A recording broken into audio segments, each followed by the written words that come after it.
हदी मुहम्मदिन सल्लल्लाहु अलैहि वसल्लम व शर्रल उमूरि मुहदसातुहा व कुल्लु मुहदसतिन बिदअ व कुल्लु बिदअतिन ज़लालह व कुल्लु ज़लालतिन फिन्नार। क़ाल अल्लाहु तबारक व तआला फ़ी कलामिहिल मजीद अऊज़ु बिल्लाहि मिनश शैतानिर रजीम बिस्मिल्लाहिर रहमानिर रहीम वसारिऊ इला मग़फ़िरतिन मिन रब्बिकुम व जन्नतिन अर्ज़ुहस समावातु वल अर्दु उइद्दत लिल मुत्तक़ीन। रब्बि इश्रह ली सदरी व यस्सिर ली अमरी वहलुल उक़दतम मिन लिसानी यफ़क़हू क़ौली रब्बि ज़िदनी इल्मा अल्लाहुम्मा रब्बि ज़िदनी इल्मा। तमाम किस्म की तारीफ़ हम्द व सना बड़ाई व बुज़ुर्गी अल्लाह वहदहू ला शरीका लहू की लायक व ज़ेबा है। रब्बुल आलमीन की मुख्तसर हम्द व सना के बाद सारे ही अंबिया किराम पर बेशुमार अनगिनत दुरूद व सलाम की फूल बरसे। बिलखुसूस इमामुन नबीन शफ़ीउल मुज़नबीन रहमतुल लिल आलमीन जनाब मुहम्मदुर रसूलुल्लाह सल्लल्लाहु अलैहि वसल्लम पर, आपकी आल पर और क़यामत तक सच्ची पैरवी करने वाले उम्मत मुस्लिमा पर अल्लाहुम्मा सल्लि अला मुहम्मद व अला आलि मुहम्मद कमा सल्लैता अला इब्राहीम व अला आलि इब्राहीम इन्नका हमीदुन मजीद। अल्लाहुम्मा बारिक अला मुहम्मद व अला आलि मुहम्मद कमा बारकता अला इब्राहीम व अला आलि इब्राहीम इन्नका हमीदुन मजीद। मुअज़्ज़ज़ सामईन,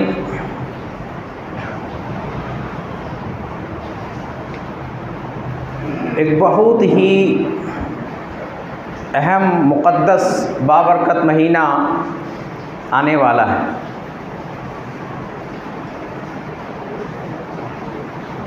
इस महीने के ताल्लुक़ से हर मोमिन के दिल में, हर मोमिन के यहाँ एक खुशी का इजहार होता है। चारों तरफ मोमिन खुश है कि एक मुक़द्दस माह रमज़ान का महीना आने वाला है और खुश होना भी चाहिए। ये वो मुबारक महीना है जिसका इंतज़ार हर मोमिन आदमी साल भर करता है, क्योंकि ये महीना नेकी का, रहमत का, बख्शिश का, ज़ुहद वरा तक़वा का, खाकसारी का, मसावात का, सदका व खैरात का, रिज़ाए इलाही का, जन्नत की बशारत और जहन्नम से आज़ादी का महीना है। इस माह मुक़द्दस में मोमिन के अंदर फ़िक्र आखिरत के ज़रिए रब्ब करीम से मुलाकात की ख्वाहिश बेदार होती है। सुभान अल्लाह, इस पाकीज़ा और मुहतरम महीना है ये। रब्बुल आलमीन की तरफ से इस पर ईमान लाने वालों के लिए एक अजीम तोहफ़ा है। अब हमारा फ़र्ज़ बनता है कि इस अजीम शान महीने का हम कैसे स्वागत करें, इसका वेलकम और इस्तकबाल कैसे करें, ये हमारा फ़र्ज़ बनता है, ये हमारी ज़िम्मेदारी बनती है। तो आज का जो मेरा टॉपिक है कि इस रमज़ान का इस्तकबाल हम कैसे करें या रमज़ान की तैयारी कैसे करें, क्योंकि 3 तारीख को या 4 तारीख को हम माह मुबारक में दाखिल हो जाएंगे इंशाअल्लाह।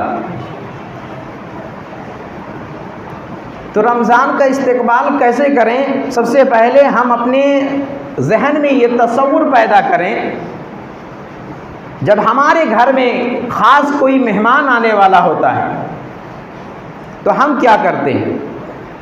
हमारा जवाब ये होगा कि हम बहुत सारी तैयारियां करते हैं। हम घर को, आंगन को, पूरे घर को सजाते हैं। उसके लिए हम खुद सजते हैं, खुद को तैयार करते हैं।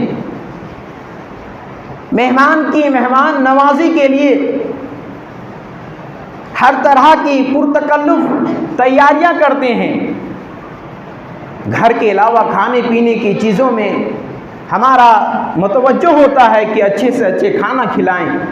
मेरे भाई, जब एक मेहमान के लिए इस कदर तैयारी करते हैं तो सबसे आला मेहमान और जो रब की तरफ से भेजा हुआ मेहमान हो उसकी किस कदर पुरजोर तैयारी करनी चाहिए, इस पर हमें और आपको गौर करना चाहिए। कुछ नुक्ते, कुछ पॉइंट आपके सामने रखेंगे कि और एक खाका बनाना भी चाहिए हमें और आपको कि रमज़ान का इस्तकबाल हम कैसे करें। सबसे पहली चीज़ कि माह रमज़ान ये बहुत ही बेहद अज़मत वाला महीना है। इसकी अज़मत का एहसास और कदर मंजिलत का लिहाज रमज़ान के आने से पहले हम अपने दिल और दिमाग में बैठा लें, ताकि जब रमज़ान में हम दाखिल हो जाएं और रमज़ान मुबारक का महीना आ जाए तो उसमें गफलत, लापरवाही, नाशुक्री, नाकदरी, माह रमज़ान के रोज़े और क़यामुल लैल से बेरग़बती कि औसाफ़ रज़ीला पैदा ना हो। ये इतनी अज़मत वाला महीना है, कद्र वाला महीना है कि अल्लाह तबारक व तआला ने इसमें एक रात ही को कद्र मंजिलत की रात अल्लाह ताला ने करार दिया है। इन्ना अंज़लनाहु फ़ी लैलतिल क़द्र व मा अदराका मा लैलतुल क़द्र, यकीनन हमने कुरान को लैलतुल क़द्र में नाजिल किया। लैलतुल क़द्र क्या है आपको मालूम? लैलतुल क़द्र खैरुम मिन अल्फ़ि शहर, लैलतुल क़द्र यह 1000 महीनों की इबादत से बेहतर है। तनज़्ज़लुल मलाइकतु वरूह, उस रात को फरिश्ते और रूहुल अमीन जिब्राइल उतरते हैं। तनज़्ज़लुल मलाइकतु वरूह फ़ीहा बिइज़्नि रब्बिहिम, अपने रब के हुक्म से उतरते हैं। सलामुन हिया फीहा सलामुन हिया हत्ता, पूरी रात सलामती वाली होती है तुलुए फजर तक। यहाँ एक बात काबिल गौर है कि सिर्फ एक रात ही अज़मत और कद्र वाली नहीं है, बल्कि पूरा महीना, हर दिन, हर रात कद्र मंजिलत वाली है।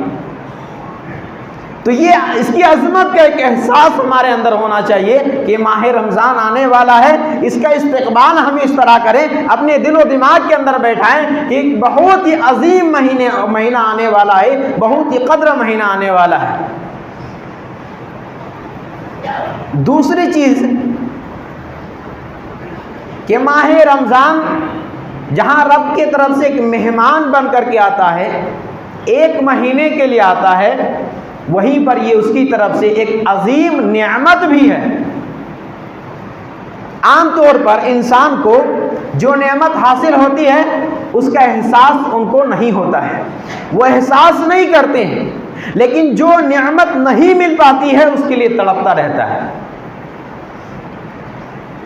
एक आदमी बिल्कुल सही सलामत है, एक आदमी, एक इंसान सही सलामत है, पूरे आज़ा हैं, लेकिन आंखों की रोशनी नहीं है, रोशनी चली गई या नहीं है, उसको उस आंख की रोशनी का एहसास बहुत ज़्यादा होता है बनिस्बत उस आदमी के। एक वो आदमी है जिसकी सब कुछ है, आंख भी है, रोशनी है, दिख रहा है, बसारत है, लेकिन उसको उस नेमत का एहसास कम होता है, इसलिए उसका इस्तेमाल वो सही से नहीं करता है। मेरे भाइयों, ईमान का तकाज़ा ये है कि माह मुक़द्दस एक अजीम नेमत है, इसका एहसास करते हुए हमें अल्लाह रब्बुल आलमीन का शुक्रिया अदा करना चाहिए, अल्लाह का शुक्रगुजारी करना चाहिए। अल्लाह ने कुरान में फरमाया, वइस्तअज़्ज़ना रब्बुकुम लइन शकरतुम लअज़ीदन्नकुम वलइन कफरतुम इन्न अज़ाबी लशदीद। तुम्हारे रब ने, तुम्हारे परवरदिगार ने यह हुक्म दे दिया है, यह हुक्म दे दिया है कि लइन शकरतुम, अगर तुम शुक्रगुजारी करोगे तो लअज़ीदन्नकुम, मैं तुम्हें और ज्यादा अता करूंगा। वलइन कफरतुम, लेकिन अगर तुम नेमतों को पाकर के ना शुक्री करोगे, ना कदरी करोगे, इन्न अज़ाब लशदीद, तो यकीनन मेरा अज़ाब बहुत ही सख्त है। तो रमज़ान क्या है? एक अल्लाह की तरफ से अजीम नेमत है, तो लिहाजा जब अल्लाह की नेमत है तो उसका नेमत, उस नेमत का एहसास करते हुए रब्बुल आलमीन का शुक्रगुजारी करना चाहिए।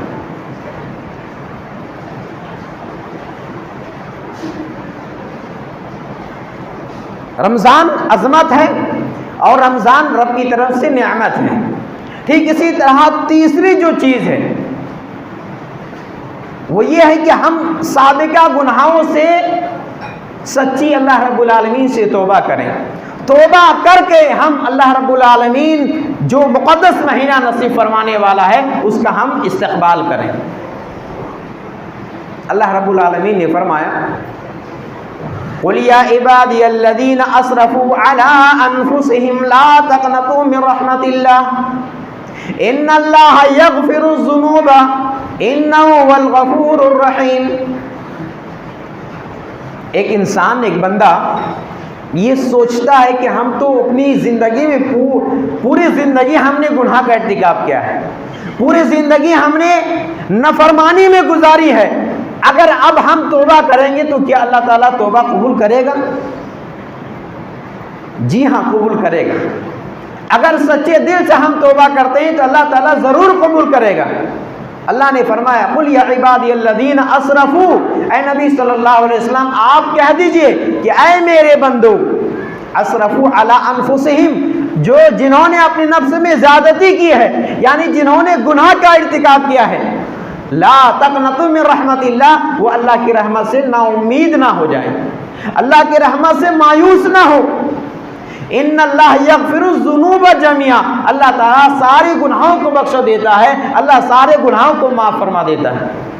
इन्नहु हुवल गफ़ूरुर रहीम, यकीनन वो बड़ी बख्शिश वाला और रहमत वाला है। तो अल्लाह तबारक व तआला इस आयत करीमा के अंदर ये पैगाम दिया है कि अगर बंदा सच्चे दिल से तौबा करे तो अल्लाह सारे गुनाहों को माफ़ फरमा देता है। इसकी मिसालें अहादीस के अंदर बेशुमार मिसालें हैं कि एक लंबा वाक़या है, मुख्तसरन ये है कि एक आदमी ने 99 आदमी को कत्ल किया था और उसके बाद उसके एहसास हुआ कि हमने गुनाह किया है, हमसे बहुत बड़ी गलती हुई है, हमने जुर्म का इर्तिकाब किया है, कि अब कोई सूरत है मेरे गुनाह को अल्लाह माफ़ फरमा देगा। जिसके सामने सवाल किया था, चूँकि उन्हें ये जानकारी नहीं थी, उन्हें इतना ही पता था कि 99 आदमी का कातिल है, अल्लाह ताला कैसे इनके गुनाह को माफ़ फरमाएगा। उसने कहा कि कोई रास्ता नहीं है। उस आदमी ने 100 का आंकड़ा पूरा कर दिया, उसे भी कत्ल कर दिया। 100 आदमी कत्ल करने के बाद फिर दिल के अंदर तड़प है, दिल के अंदर एक शौक का जज्बा पैदा हुआ है कि कोई अभी सूरत अगर मिल जाए, कोई शक्ल नजर आए तो ताकि अल्लाह हमारी गुनाह को माफ़ फरमा दे तो हम वो काम करें। फिर एक आदमी से मुलाकात होती है और उनसे सवाल करते हैं। उन्होंने कहा कि हाँ फलां बस्ती की तरफ जाओ, वहाँ नेक लोग रहते हैं, तुम जहाँ रहते हो यहाँ फिस्क फजूर वाले गुनाह करने वाले रहते हैं, लिहाजा वहाँ जा करके तुम अल्लाह की इबादत करो और वहाँ चले जाओ। लिहाजा 100 कत्ल करने के बाद भी जब वहां जाते हैं, किस लिए? ताकि अल्लाह ताला गुनाह को माफ फरमा दे। रास्ते में उनका इंतकाल हो जाता है, फिर रहमत के और अजाब के दोनों फरिश्ते आते हैं, बिल आखिर अल्लाह का फैसला होता है और उनके गुनाहों को माफ कर दिया जाता है। तो 100 आदमी के कातिल, जबकि कुरान के अंदर है कि अगर किसी ने एक इंसान का कत्ल किया है तो उसने गोया कि सारी इंसानियत का खून किया है, सारी इंसानों को मर्डर कर दिया है। इतना बड़ा गुनाह कत्ल करने का है, नाहक कत्ल करने का है। तो लिहाजा हमसे जो भी गुनाह हुआ है, जो भी गलती हुई है, सच्चे दिल से तौबा करें, अल्लाह ताला माफ़ करने वाला है। माह रमज़ान का इस्तेमाल हम अपने साबिका गुनाहों से तौबा करके करें। चौथी चीज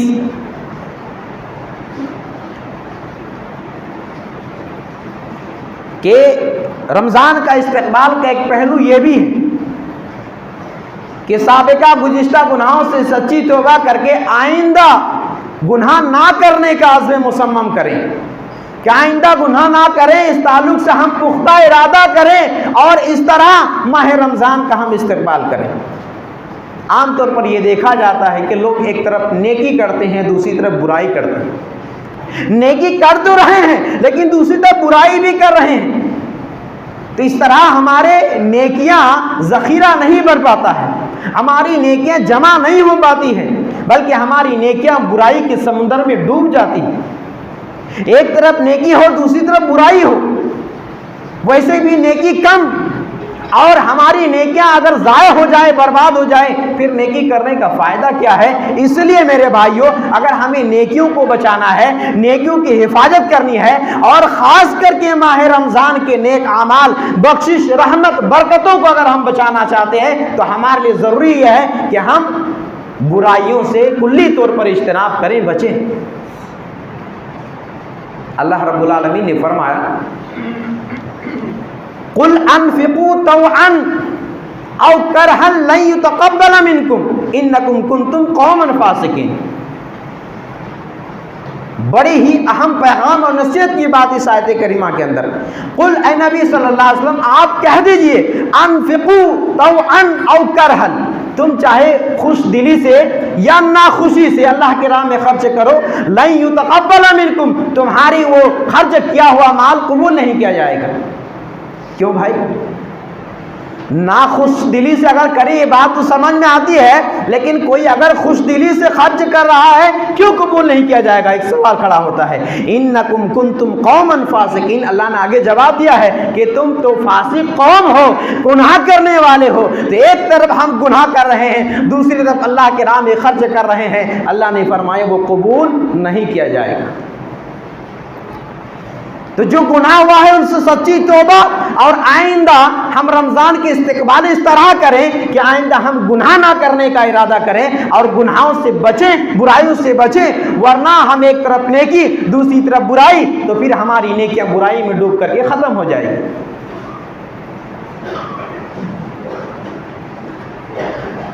चौथी चीज़, पांचवी चीज़ इसी से जुड़ती हुई है कि माह रमज़ान का इस्तिकबाल हम टीवी, इंटरनेट, सोशल मीडिया को बायकाट बंद करके हम इसका इस्तिकबाल करें। क्योंकि बहुत सारी बुराइयां, बहुत सारी बेहयाइयां हम लोगों के साथ तो नहीं कर पाते हैं लोगों के सामने, लेकिन सामने जो स्क्रीन है, टेलीविज़न हो या मोबाइल हो, इसके ज़रिए बहुत सारी बेहयाइयां और बुराइयों का इर्तिकाब हो जाता है। तो हम इससे भी, सोशल मीडिया से भी बच करके हम माह रमज़ान का इस्तिकबाल करें। ठीक इसी तरह माह रमज़ान का इस्तिकबाल हम इस तरह करें, और बिलखुसूस हमारी माएँ बहनें आई हुई हैं और आपसे भी गुजारिश है कि ईद का जो शॉपिंग है हम रमज़ान के आने से पहले कर लें। आम तौर पर हर साल ये देखा जाता है कि रमज़ान शुरू होने से लेकर के ईद की चांद रात तक, बल्कि रात के 2, 3, 4 बजे तक कहें तो गलत ना होगा, हमारी माएँ बहनें शॉपिंग हॉल में, शॉपिंग मॉल में मार्केट करते हुए नज़र आती हैं। जबकि मार्केट का मामला ऐसा है, बाज़ार का मामला ऐसा है, शॉपिंग का मामला ऐसा है कि अल्लाह तबारक व तआला को सबसे नापसंदीदा अगर कोई जगह है तो बाज़ार है, मार्केट है। आपसे भी ये गुजारिश है, ये ज़रूरी नहीं है, ये सुन्नत नहीं है कि बिल्कुल रमज़ान आएगा और रमज़ान के बाद, और ख़ास करके अफसोस इस बात पर होता है कि जो सबसे अहम रातें होती हैं, जो सबसे अहम दिन होता है, उन दिनों में यानी रमज़ान के आखिरी अशरे में मार्केट भरे हुए नज़र आते हैं और मस्जिदें खाली हो जाती हैं। तो रमज़ान के इस्तिकबाल हम इस तरह करें कि जो भी हमें ईद की शॉपिंग करना हो हम पहले रमज़ान से पहले कर लें, क्योंकि नापसंदीदा जगह बाज़ार है। अल्लाह के नबी सल्लल्लाहु अलैहि वसल्लम की हदीस है कि अहब्बुल बिलाद इलल्लाह मसाजिदुहा, अल्लाह के नज़दीक सबसे पसंदीदा जगह मस्जिदें हैं। वह अबगज़ु इलल बिलाद अस्वाक़ुहा, और सबसे नापसंदीदा जगह बाज़ार है। तो सबसे नापसंदीदा जगहों से बचना है, खास करके माह रमज़ान के अंदर। ठीक इसी तरह हम अपने अंदर एक बेहतरीन तब्दीली लाने की कोशिश करें, हम खुद को भी तैयार करें। रमज़ान का इस्तकबाल हम खुद को मुकम्मल तौर पर तैयार करके करें कि एक बहुत ही अजीम, बहुत ही बाबरकत, बहुत ही मुक़द्दस महीना आने वाला है। लिहाजा हम खुद बुराइयों से बच करके नेक कामों में, अच्छाई के कामों में ज़्यादा से ज़्यादा हम अपने अंदर वो क्वालिटी और खूबियाँ पैदा करें। लेकिन हाँ, यहाँ एक ज़रूरी और नोट की बात यह है कि ये तब्दीली, ये चेंजिंग सिर्फ 1 महीने तक महदूद ना रह जाए, ये चेंजिंग बल्कि ये माह मुबारक हमें बहुत कुछ सिखा करके जाता है, बहुत कुछ तरबियत और ट्रेनिंग दे करके जाता है कि साल भर हमने जो सुस्ती की है, ये माह रमज़ान वो महीना आने वाला है जिसमें हम अपने ईमान को ऐसा फुल पैक रिचार्ज कर लें कि फिर 11 महीना इसका असर हमें दिखाई देना चाहिए। लेकिन अफसोस तो ये होता है कि चांद दे करके लोग मसाजिद को भरते हैं और चांद दे करके फिर मसाजिद से अपना रुख मोड़ लेते हैं। ये तब्दीली 1 महीने के लिए नहीं लाना है, तब्दीली लाएं, पूरी जिंदगी पूरे साल के लिए तब्दीली लेकर आए हैं। और रमज़ान हमें यही तो चाहता है, रमज़ान से हमें यही तो सबक मिलता है, क्योंकि रमज़ान का मकसद ही यही है कि हम अपने अंदर चेंजिंग लाएं, तब्दीली लाएं, हम अपनी ज़िंदगी को एक मुत्तकी वाली ज़िंदगी बनाएं। अफसोस बड़ा होता है कि ये उम्मत जिसके बारे में अल्लाह के नबी सल्लल्लाहु अलैहि वसल्लम ने फरमाया था कि चांद देख करके रोज़ा रखो, और ये माह रमज़ान का इस्तकबाल हमें इस तरह भी करें। एक पॉइंट ये भी है, हमें तारीख के ज़रिए, कैलेंडर के ज़रिए भले ही पता चल जाता हो कि रमज़ान किस दिन शुरू होने वाला है, लेकिन सुन्नत नबी ये है कि हम चांद देखने का एहतमाम करें। सब लोग इशा के वक्त आते मस्जिद, और क्या हुआ इमाम साहब आप बताइए, सारी जिम्मेदारी इमाम साहब को छोड़ देते हैं। ये हम सबकी जिम्मेदारी है कि चांद देखने का एहतमाम करें, चांद देखें, उसके बाद फिर नमाज तरावी का एहतमाम करें। हुक्म यही है, अगर बदली आ जाए तो फिर 30 शाबान मुकम्मल करें, फिर रोज़ा शुरू करें। लेकिन चांद देखने का मामला ऐसा है कि चांद देखकर हमें नमाज शुरू करना है और चांद देख करके नमाज छोड़ना है। ये हमने एहतमाम किया है, ये हमारी जिम्मेदारी बनी है, जो कि हमारी गलत जिम्मेदारी मेरे भाई। खुतबा मसना के बाद जो आयत करीमा मैंने आपके सामने पढ़ी है वो ये है कि वसारिउ इला मगफिरतिम मिन रब्बिकुम, अल्लाह ताला ने फरमाया कि अपने रब की मगफिरत की तरफ भागो, दौड़ो, वो जन्नतिन, और अपने रब की जन्नत की तरफ दौड़ो, भागो। अर्ज़ुहस समावातु इलल अर्ज़, जिसकी चौड़ाई आसमान और ज़मीन के बराबर है। उइद्दत लिलमुत्तक़ीन, और ये मुत्तकियों के लिए तैयार की गई है, मुत्तकियों के लिए बनाई गई है। तो अल्लाह तबारक व तआला ये हुक्म दे रहा है कि क्या हुक्म दे रहा है कि मग़फ़िरत की तरफ, जन्नत की तरफ भागो। तो मग़फ़िरत की तरफ भागने और जन्नत की तरफ भागने का क्या मतलब है कि एक तो हम अपने गुनाहों से रब से माफ़ी मांगे, और दूसरी कि नेक काम ज़्यादा करें, वो काम करें जो हमें जन्नत तक लेकर जाए, उस काम से बचे जो हमें जन्नत में जाने से हमारे लिए रुकावट बन जाए और जहन्नम हमारा ठिकाना नसीब हो जाए। और रोज़े का मकसद भी यही है, और इस आयत करीमा के अंदर भी मकसद यही है, और हमारी ज़िंदगी का मकसद भी यही है कि हम जहन्नम से बच करके जन्नत में चला जाएं, जन्नत में दाखिल हो जाएं। मेरे भाइयों, मकसद रमज़ान का वही है जो मकसद हमारी ज़िंदगी का है, और जो मकसद इस आयत करीमा के अंदर है। लेकिन फ़र्क क्या है? फ़र्क ये है कि हमने अपने मकसद को हमने भुला दिया है। हम रमज़ान आने वाला, लेकिन हमने अगर अपनी ज़िंदगी में कोई फिक्र नहीं की है, कोई तब्दीली नहीं की है, अगर हम रमज़ान का इस्तेक़बाल करने के लिए तैयार नहीं है, तो गोया कि हम सीरियस नहीं है रमज़ान को लेकर के। हमें इसमें एहसास नहीं है कि एक मुक़द्दस महीना आने वाला है, बस हम खाना पूरी करने वाले हैं। रमज़ान की अगर तैयारी करने का इरादा नहीं है तो गोया कि खाना पूरी करने के लिए हम तैयार हैं। हर साल रमज़ान आता है, चला जाता है, इस साल भी आएगा और चला जाएगा। और अफसोस नहीं होता, बहुत सारे लोगों का मिजाज ये बन जाता है, रमज़ान आ गया है, चलो अब तो पूरी रात खाने पीने का मौसम आ गया है, रमज़ान आ गया है, पूरी रात जागने का वक्त आ गया है, रमज़ान आ गया है, पूरी रात काम करने का वक्त आ गया है। नहीं मेरे भाइयों, ये दुरुस्त बात नहीं है, गलत बात है कि पूरी रात हम जाग करके काम करें। काम जरूरी है, आप अपने बीवी बच्चों के खर्च के लिए काम करें, लेकिन सुबह भी तो है, फजर के बाद भी तो कर सकते हैं। ये पूरी रात काम करने के लिए नहीं आया है। मेरे भाइयों, ये चंद नसीहतें, चंद बातें थी माह रमज़ान के इस्तकबाल के ताल्लुक़ से। लिहाजा एक बहुत ही अच्छा सुनहरा सीजन आ रहा है नेकियों का, मग़फ़िरत का, रहमत का, अल्लाह की तरफ से बख्शिश का। तो लिहाजा हम सबको चाहिए कि एक सीरियस होकर के इसका इस्तकबाल करें, इसका वेलकम करें और अल्लाह रब्बुल आलमीन से दुआ करते हैं कि अल्लाह ताला हम सबको माह रमज़ान मुबारक का वो अय्याम, मुबारक अय्याम नसीब फरमाए। उनके फ़ुयूज़ व बरक़ात, उनमें जो सारी खूबियाँ हैं, सारी अच्छाइयाँ हैं, वो हम सबको नसीब फरमाए और हम सबको एक अच्छे तरीके से, अच्छे ढंग से माह रमज़ान का इस्तकबाल करने वाला बनाए। आमीन या रब्बल आलमीन।